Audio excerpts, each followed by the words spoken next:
Bonjour, je suis ravi de vous retrouver. Après cette pause, il n'y a pas eu de vidéo durant le mois d'août. On est en septembre, c'est la rentrée, les vidéos reprennent. Une vidéo chaque dimanche, de temps en temps une supplémentaire en cours de semaine. Et en tout cas, voilà, je vous le dis, vous m'avez manqué, les vidéos m'ont manqué, de pouvoir proposer de nouvelles vidéos, d'échanger avec vous par les commentaires, ça m'a manqué. Et donc, je suis encore une fois ravi de vous retrouver. J'en profite pour souhaiter la bienvenue aux nouvelles personnes qui ne connaîtraient pas la chaîne. Ici, on parle de tech, de photos, de vidéos, d'Apple. Voilà à peu près les éléments là qui me passionnent sur cette chaîne. Et aujourd'hui, on se retrouve pour la présentation, le déballage, l'unboxing d'un produit que je vous ai jamais présenté auparavant, en tout cas d'une catégorie de produits que je vous ai jamais présenté, sauf une fois, mais sous la forme d'un jouet. Parce que je fais aussi des vidéos de jouets, des jouets orientés tech, des jouets de ma fille, et je le partage avec les parents qui pourraient se poser des questions aussi, ça peut vous intéresser. Il y a une playlist parents qui reprend ces vidéos-là. Et donc aujourd'hui, on se retrouve pour un produit bien particulier, c'est appareil photo et caméra. Aujourd'hui, ces produits-là proposent les deux, et donc quelque chose de plus orienté vers la prise de vidéo plutôt que la prise de photo, même s'il fait les deux. Alors, je ne vais pas faire durer plus longtemps le suspense, ce produit, c'est le Sony ZV-E10. Le ZV-E10, c'est le nouveau produit de Sony qui vient en complément du ZV-1. Le ZV-1, c'est un petit compact, vraiment assez petit, qui tient dans une poche la plupart du temps, qui est fait pour le vlog. Et donc celui-là, c'est un appareil photo à objectif interchangeable, fait également pour le vlog. La gamme ZV est orientée vlog. Moi, je vais plutôt parler de vidéo en règle générale, et normalement, celui-là va vraiment m'aider. Alors, je vais procéder de la manière suivante. Il va y avoir tout le déballage, l'unboxing, et tout ce qui fait que j'ai choisi ce produit, et puis une conclusion. Je sais que certains d'entre vous n'aiment pas les unboxings, ne trouvent pas ça intéressant de voir quelqu'un sortir des objets d'une boîte. C'est pas génial. Alors, je vais faire quand même quelques remarques par rapport aux accessoires, en tout cas ce qui est fourni dans la boîte, puis par rapport au produit en lui-même. Mais je mets également des chapitres. Donc, si l'unboxing ne vous plaît pas, vous passez au chapitre d'après, les raisons du choix, les caractéristiques, etc. Et on se retrouve à ce moment-là de la vidéo, et je le fais dans toutes les vidéos la plupart du temps. Allez, on passe au unboxing. Alors, je suis super content parce que je ne m'attendais pas à ce que Sony annonce ça, et franchement... moi voilà, ça fait partie des bonnes surprises de l'été. Donc, quand on déballe, rien de bien sorcier, qu'est-ce qu'on a, hein? On a la gamme Sony, le kit de démarrage, des documents. Ça, jusqu'au 31 janvier 2022, un an de garantie supplémentaire. Donc de 2, on passe à 3 ans de garantie sur le site de Sony, il faut s'enregistrer. Je trouve ça bien, c'est toujours ça à prendre. Et donc on arrive sur la boîte juste après. Alors, premier élément, Dead Cat, bonnette anti-vent, peu importe comment on l'appelle, chat mort, qui est fourni avec et qui vient se clipser sur la partie haute, la grille qui recouvre les micros. Alors ça, c'est important, pourquoi? Parce que ça démontre une orientation vidéo. Et oui, la plupart du temps, ce n'est pas fourni avec les appareils qu'on a, et puis c'est pas prévu pour. Là, il le prévoit, donc ça montre bien une orientation vidéo de ce produit, plus que et uniquement photo. Une batterie, je vais la mettre de côté parce que je vais l'insérer juste après. Câble secteur pour une prise qui n'est pas française. Câble secteur pour la prise française. Une Dragon. Un câble USB-C vers USB-A. Et ce qui fait office de chargeur, sauf que ce n'est pas un chargeur. Ça, c'est un des points que je voulais partager avec vous dès le déballage. Voilà, donc d'un côté, de quoi mettre la prise murale, de l'autre côté, un port USB-A pour y raccorder cette partie-là. Et ça, c'est un des points, moi, qui m'a posé question. C'est-à-dire que le seul moyen de charger avec la boîte fournie la batterie qu'on va mettre après dans l'appareil, c'est de passer par le connecteur USB-C de l'appareil, et c'est l'appareil qui sert de chargeur directement. Donc, quand on n'a qu'une seule batterie, pourquoi pas? Maintenant, quand on va en avoir plusieurs et qu'on veut en mettre certaines à charger et tourner avec d'autres, ça pose question parce que j'ai pas de quoi le faire en fait. Il faut que je repasse par l'appareil à chaque fois. Donc je trouve ça un peu dommage. Ça a peut-être joué aussi sur le coût. Je sais que les chargeurs ont plutôt tendance à disparaître des boîtes, mais voilà, ça c'est un point important. Alors, on verra après dans les caractéristiques, mais il y a d'autres moyens de recharger, mais je crois que ça nécessite toujours la batterie à l'intérieur de l'appareil. Et donc, voilà, ce qui fait office de chargeur. Alors c'est tout petit, c'est bien, c'est transportable, mais ça pose question dans l'utilisation au quotidien pour ceux qui aiment bien mettre les batteries à charger, partir, alors surtout quand on en a plusieurs. Sachant que, je reviendrai dessus, mais Sony a fait le choix d'une petite batterie, en tout cas une batterie de génération précédente. Et pour terminer, eh bien nous avons l'appareil photo. Alors, je le dis, hein, j'ai pris le kit, c'est-à-dire qu'il y a l'objectif avec. Donc on se retrouve, j'ai mis une lumière supplémentaire que j'avais oubliée, les aléas du direct et surtout, non, même pas du direct, c'est juste de l'oubli simplement et d'être seul et de ne pas faire de checklist. Il faut que je m'améliore encore sur certains points dans les vidéos. Première impression, quand on prend l'appareil en main, c'est franchement une impression de robustesse. Je le dis, ça fait sérieux. Premier point, écran orientable. Donc ça c'est le premier point hyper important parce que ça va me changer la vie pour la simple et bonne raison, c'est que quand je vais avoir la caméra sur mon trépied face à moi, j'ai un retour vidéo, ce que j'ai pas avec l'iPhone. Donc si c'est pas bien cadré, si la mise au point se fait mal, etc., eh bien là j'aurai un petit écran. Alors c'est pas génial comme écran en taille d'écran, mais c'est mieux que rien.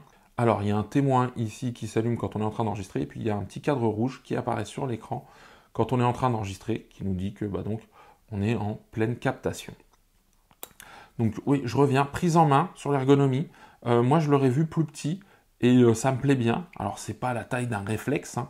C'est pas une prise en main bien massive, surtout que j'ai des grandes mains, donc ça m'aurait plu plus, mais moi c'est le vlog, donc c'est normal, hein. Il est prévu pour le vlog, donc que ce soit quelque chose qui soit facilement transportable, mais la poignée ici, elle est bien, elle est agréable au toucher en plus, donc tout ça, ça contribue à la sensation de solidité du produit.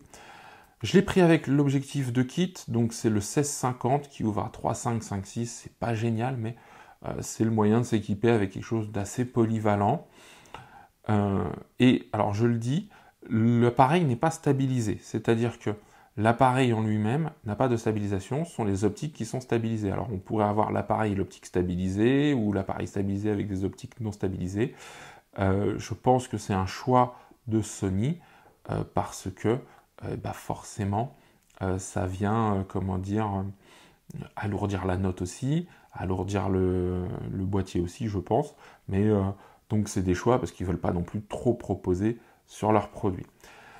Au niveau de l'enregistrement, parce que moi je vais rester sur la vidéo, c'est de la 4K, donc jusqu'à 30 images par seconde. Ça fait de la Full HD, donc 1080 en 120 images par seconde, donc ça peut faire des chouettes ralentis. On peut, toujours par rapport aux éléments ici, il y a une griffe flash. Donc cette griffe flash, elle permet soit de mettre une lumière, d'accord, le Colchou ici. Moi, j'ai un système l'Arc 150 de chez Holyland. Je vous ai fait une revue dessus, je vous mets le lien ici, qui va pouvoir venir s'intégrer là. Donc ça, c'est important, c'est un super micro sans fil. Ici, il y a la grille avec normalement 3 micros intégrés. Il y a une bonne captation du son quand on est proche en mode vlog. En tout cas, c'est ce qui ressort des premières personnes qui en ont parlé. Les boutons physiques, je ne vais pas revenir dessus. Ça, c'est les boutons de réglage, etc. Les choses très classiques. L'écran orientable, j'en ai parlé. Bon, les accroches de la Dragon, je trouve ça un peu dommage. C'est vachement proéminent, ça sort. Ça casse un peu l'esthétique. Après, il y en a à chaque fois, donc pourquoi pas. En dessous, le pas de vis pour le trépied. Ici, la trappe pour la batterie, hop, et la carte mémoire, dans un emplacement très proche.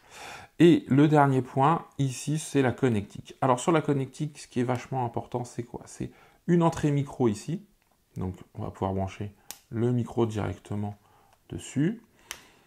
Et ici, il y a 3 connecteurs. Il y a l'USB-C qui sert au transfert de données, qui sert également à la recharge. Il y a je crois c'est un micro ou un mini HDMI, je dirais micro HDMI, mais je ne suis pas sûr. Ici, donc pour une sortie sur écran ou éventuellement une captation de ce qui est pris par l'appareil via un Camlink, par exemple une carte d'acquisition. Et ici, une sortie casque. Donc là, je vais pouvoir monitorer et écouter ce qui sort par rapport à l'entrée micro, par exemple, ou ce qui est capté directement par le boîtier. Donc ça, c'est important. Je rajoute, l'USB-C permet aussi de faire la liaison avec un ordinateur parce que, eh bien, il y a un mode webcam directement reconnu. J'ai pu le brancher et moi je prends sur mon Mac, ça a été directement reconnu comme un périphérique et un périphérique vidéo. Donc il me fait de la captation directement sans qu'il y ait besoin d'ajouter des drivers ou quoi que ce soit ou un logiciel là-dessus. Alors au niveau des caractéristiques, je rajoute que il y a la possibilité d'enregistrer en continu, donc il n'y a pas de limite de temps. Ça aussi, ça a été un point important parce que moi je fais souvent des plans, une seule séquence. Ça dure long parce que y a toutes mes coupes et tout ça. C'est peut-être pas la meilleure façon de faire des vidéos, mais en tout cas aujourd'hui c'est celle que je fais, j'utilise. Et ça a été un critère. Je regardais sur les appareils Canon, il y a encore cette limite de 30 minutes qui est liée à une taxe qui n'est plus appliquée, mais aujourd'hui ils ont gardé ça. Alors est-ce que c'est lié aussi à de la surchauffe? J'en sais rien. Je ne vais pas rentrer dans le débat, mais voilà, ça c'était important de le signaler. Et dernier point, par rapport à l'utilisation, eh bien, ce qui est intéressant, c'est que le port de charge USB-C permet également d'y mettre une power bank. Et donc, normalement, si on met une power bank, là, on est parti et on a une charge pendant des heures sans problème, suivant la taille de la power bank. Mais donc, on ne s'inquiète plus de la batterie, forcément. Par contre, c'est un peu moins esthétique, il faut avoir quelque chose pour accrocher ou le câble.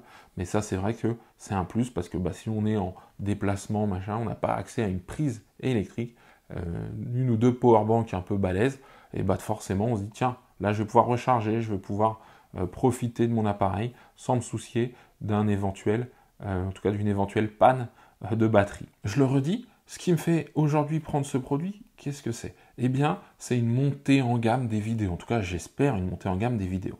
Aujourd'hui, l'iPhone filme en 4K, d'accord? Je suis même en 4K 60, là je suis en 4K 30. Je me filme très peu au ralenti, donc ma prise de vue, elle se fait en 4K, il n'y a pas besoin de ralenti. Donc, le 4K 30 maximum de cet appareil est suffisant.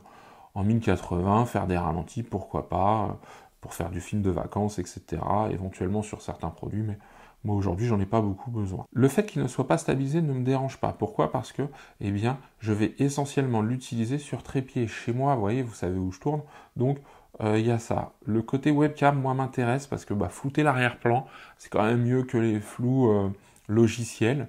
Ça fait plus smooth, ça fait mieux découper aussi, ça fait pas d'artefacts. Vous savez, quand vous portez un casque, entre vous et le casque, s'il y a un petit jour, il ne sait pas trop bien le gérer. C'est compliqué pour ce type de floutage. Eh bien, là au moins, on n'a pas ce genre de souci-là. Le fait qu'il y ait des objectifs interchangeables, ça donne une plus grande polyvalence, des prises de vue, des angles de vue, des ouvertures aussi, forcément. Donc on pourra avoir un flou d'arrière-plan, un bokeh plus doux, plus prononcé, des profondeurs de champ beaucoup plus fines, etc. Donc pour certains produits, ça peut être intéressant. Forcément, ça a un coût supplémentaire. J'aurais pu prendre le ZV1, mais le ZV1 m'intéressait quand même beaucoup moins du fait que ce soit un compact. Et moi, j'ai déjà un G7X Mark II. Alors oui, il ne fait pas de la 4K, mais c'est pas grave. Là aussi où il est très bon, en tout cas réputé très bon, il l'a hérité du ZV1, c'est dans son autofocus. L'autofocus a l'air hyper réactif et il se fixe sur l'œil, ce que j'ai pas sur mon compact aujourd'hui, ce que j'ai pas non plus sur l'iPhone, très clairement. J'ai quelque chose de net partout, donc ça se pose pas, mais là, je vais avoir ça, et il y a un mode produit, c'est-à-dire que si je rapproche le produit auprès de la caméra, il va faire le point sur la caméra, et dès que je vais le redescendre et que on va voir mon visage, il va refocuser sur mon visage, et ça, c'est vraiment sympa à voir en vidéo, en tout cas, je trouve ça bien. Plus un zoom optique, là aussi, j'ai différents zooms, mais de changer, ça va être vraiment intéressant. Donc voici les raisons du choix que j'ai fait. J'y ai adjoint un produit supplémentaire. Il y a une promo en ce moment sur certains sites pour les accessoires qui peuvent aller avec le ZV1 ou avec le ZV-E10. Moi, j'ai ajouté la poignée. Alors, je ne vais pas faire beaucoup de vlogs, je ne sais pas prévu, mais je peux être amené à en faire. Il y a une poignée qui existe donc. Hop, une poignée Bluetooth. Donc, faite en plastique, alors plastique solide, ça sent robuste, qui va servir donc éventuellement de trépied, d'accord? Donc là, hop. Alors, il y a une petite, moi je trouve ça bien, c'est qu'il y a un petit bouton ici pour libérer cette partie-là. Alors on n'a pas la même flexibilité qu'avec une rotule d'un vrai trépied, hein, forcément, mais on a quelque chose de bien. On a un élément ici, normalement, voilà, qui permet de tourner et de bloquer soit à 90, soit à 180 degrés l'objectif, enfin l'appareil. Donc je trouve ça bien aussi parce que, eh bien, si on veut passer d'un mode vlog à un autre, on n'est pas obligé de tourner la poignée, on peut juste tourner l'appareil. Et surtout, cette poignée, comme elle est Bluetooth et qu'il y a une pile, alors ça fonctionne avec une pile bouton, j'aurais peut-être préféré une batterie, parce que bah, à recharger, c'est plus simple avec un connecteur, des batteries externes, mais bon, c'est pas très grave. Il y a également plein de commandes, en fait, ici. Donc on peut activer le zoom, on peut prendre une photo, déclencher la prise de vidéo, il y a un petit bouton configurable ici, et puis un bouton pour bloquer si on ne veut pas appuyer de façon inopinée sur les boutons. Donc voilà, j'en parle parce que bah, en fait, il y a eu, enfin aujourd'hui les accessoires sur certains sites sont proposés à 100 € l'accessoire. Alors ça fait un montant. Hein. Il y a un micro qui a l'air de bonne qualité, un micro sans fil aussi, qui a l'air vachement bien et qui fonctionne bien avec, qui est reconnu je crois par l'appareil avec la griffe, etc. Donc moi j'en ai profité. D'ailleurs ça m'amène à parler du prix. Aujourd'hui, alors je vais mettre ça de côté pour pas qu'on se trompe. Aujourd'hui, l'appareil nu est à 750 €. Ce qui le met, donc sans objectif, donc ce qui le met pas loin du ZV1. À 50 € près, on s'y retrouve. Avec le kit, c'est-à-dire l'objectif de kit, on passe à 850 €. Ça fait l'objectif à 100 €. Bon, c'est pas le meilleur des objectifs, mais trouver des objectifs neufs dans cette gamme de prix stabilisée, il n'y en a pas beaucoup, même s'il n'est pas excellentissime en qualité optique. Donc 850 € par rapport au ZV1, moi mon choix a été vite fait. D'ailleurs j'avais pas pris le ZV1 pour ça, parce qu'il n'y avait pas ce côté évolutif. Il fait des très bonnes choses, il peut très bien fonctionner, mais moi je voulais quelque chose de plus évolué que le ZV1 ou mon iPhone. Voilà, je voulais quelque chose qui n'était pas un compact. Alors je trouve, ce n'est qu'un avis personnel, que ça reste raisonnable. Certes c'est une somme, 850 € l'ensemble, on monte à 950 € avec la poignée, mais on est à moins de 1000 €. Mais je le dis, si on veut s'équiper avec quelque chose d'un peu sérieux, aujourd'hui, on va être sur de la 7.3, à 7.4, à 7S3. On est sur des budgets bien plus importants, double, voire triple, voire beaucoup plus. R5, c'est 4500 €. D'ailleurs, je le dis, je vais peut-être en tester un bientôt. Je vais avoir cette chance, m'en prêter un, avec quelqu'un qui fait des vidéos YouTube. Donc restez connectés, parce que ça peut être super intéressant. On fera peut-être un comparatif, le duel, un objet à 800 €, 850, et un appareil photo à 4500, le boîtier nu, donc plus l'objectif. Et bien sûr, ce sera pour le fun, parce que c'est pas du tout la même catégorie de produits. Mais c'est quelque chose voilà, qui a fait la décision aussi, c'est le prix. C'est-à-dire que je ne me voyais pas mettre 1500 €, vous voyez. Là, tout de suite, je suis resté à 850, je n'étais pas obligé de prendre la poignée, ça c'était le petit bonus. Et puis la promotion a fait que ça m'a convaincu. Voilà, je ne vais pas faire plus long, la vidéo touche à sa fin. Vous avez vu le déballage, les raisons du choix de ce produit, de cet appareil photo vidéo.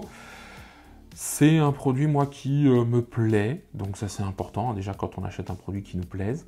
C'est un produit, j'espère, qui va me permettre de monter en qualité, d'accord? Ça aussi c'est important pour moi, pour ce que je peux vous apporter dans mes vidéos. Et puis, bah, il y aura une deuxième vidéo, retour d'expérience, donc dans quelques semaines, je pense un mois ou deux quand même, je vais tourner des vidéos dessus avec, et puis bah, les prochaines vidéos qui apparaîtront sur la chaîne seront tournées soit avec celui-là, soit c'est des vidéos que j'ai tournées un peu avant, que j'ai pas eu encore monté, que j'ai pas encore mis sur la chaîne, donc elles seront tournées encore à l'iPhone, et parfois j'utiliserai les deux, je sais pas encore, mais ça va devenir la caméra principale. Donc bah, dites-moi dans les commentaires si vous voyez une différence, et faites des pronos, est-ce que ça a été tourné avec ça ou avec ça? J'y répondrai pour que ça puisse aussi alimenter ce test. Et bien, comme d'habitude, si la vidéo vous a plu, abonnez-vous. Hein, pour les prochaines vidéos, activez la cloche. Il va y avoir pas mal de choses. Je vais couvrir du Apple durant le mois de septembre. Je vais vraiment mettre pas mal de choses en avant.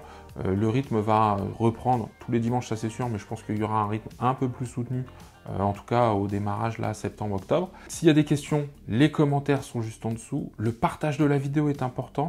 Je le mets sur mes réseaux sociaux. D'ailleurs, si vous ne me suivez pas, je poste un petit peu plus de photos, soit de quotidien, soit quand je tourne des vidéos. J'avais montré rapidement qu'il allait y avoir un produit Sony, et voilà quel produit c'était sur Instagram, etc. Et puis le partage aussi de la vidéo auprès de gens qui seraient intéressés pour en faire, qui se posent des questions. Il y a pas mal de choses sur ma chaîne. Ça peut être important, ou en tout cas une source d'information pour ces personnes-là.